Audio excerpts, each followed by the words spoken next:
Past perfect continuous tense. Past perfect continuous tense indicate होता है एक ऐसी सिचुएशन को के लिए जो कि पास्ट में हुई हो और पास्ट में कंप्लीट हो गई हो, लेकिन स्पेसिफिक पीरियड ऑफ टाइम में।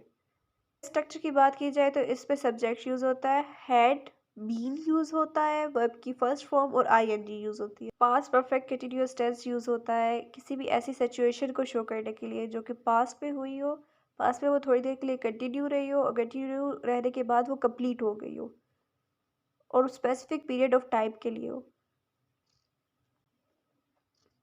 उसके लिए हम past perfect continuous tense use करते हैं। For example, we had been talking for over 2 hours before Raja arrived. यानी कि हम बात कर रहे थे और हमारी बात कंप्लीट हो गई है और होने के बाद फिर राजा आया।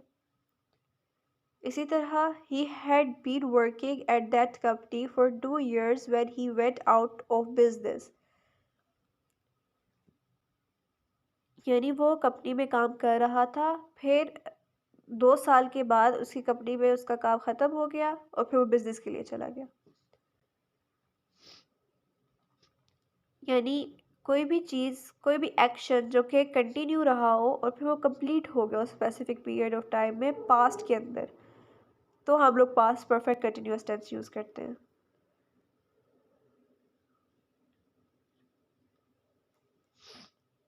समटाइम ऐसा होता है कि किसी भी एक्शन के कॉज की के लिए भी हम पास्ट परफेक्ट टेंस यूज़ करते हैं।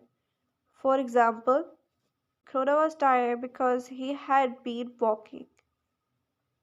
यहाँ पर उसकी वजह बताई गई है कि करोना टायर्ड क्यों है, ये उसका इफेक्ट है और उसकी कॉज ये है कि वो काफ़ी टाइम से वो चल रही थी। M lost weight because he had not been eating properly.